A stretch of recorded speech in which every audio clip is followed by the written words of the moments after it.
GST ತೆರಿಗೆ goods ಮತ್ತು service tax ಅಂತ ಕರಿತೀವಿ. GST ಅಂತಂದ್ರೆ ಗೂಡ್ಸ್ ಮತ್ತು ಸರ್ವಿಸ್ ಟ್ಯಾಕ್ಸ್ ಕಲೆಕ್ಷನ್ ನಲ್ಲಿ ಕರ್ನಾಟಕ ರಾಜ್ಯ 2ನೇ ಸ್ಥಾನದಲ್ಲಿದೆ ದೇಶದಲ್ಲಿ. ಮಹಾರಾಷ್ಟ್ರ 1ನೇ ಸ್ಥಾನ, ನಾವು 2ನೇ ಸ್ಥಾನ.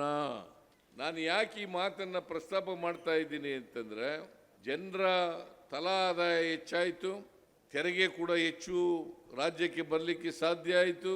ಹಾಗಾಗಿ ಇವತ್ತು ಕರ್ನಾಟಕ ಆರ್ಥಿಕವಾಗಿ ಸಾಮಾಜಿಕವಾಗಿ ಬಲಿಷ್ಠ ಆಗಲಿಕ್ಕೆ ಸಾಧ್ಯ ಆಗಿದೆ ಅಂತಕ್ಕಂಥ ಮಾತುಗಳನ್ನು ಹೇಳ್ತಕ್ಕಂಥ ಪ್ರಯತ್ನವನ್ನು ಮಾಡ್ತಾ ಇದ್ದೀನಿ.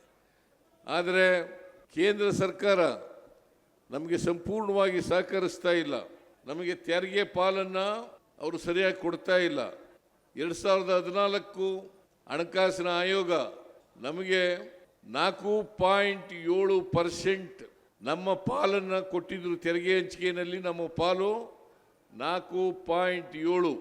15ನೇ ಹಣಕಾಸಿನ ಆಯೋಗದಲ್ಲಿ ನಮ್ಮ ಪಾಲು 4.7ರಿಂದ 3.6ಕ್ಕೆ ಇಳಿಯಿತು. ಇದು ಬಿಜೆಪಿ ಅವರು ಕೇಂದ್ರ ಸರ್ಕಾರ ಮಾಡಿರ್ತಕ್ಕಂಥ ಕರ್ನಾಟಕಕ್ಕೆ ಮಾಡಿರ್ತಕ್ಕಂಥ ಅನ್ಯಾಯ.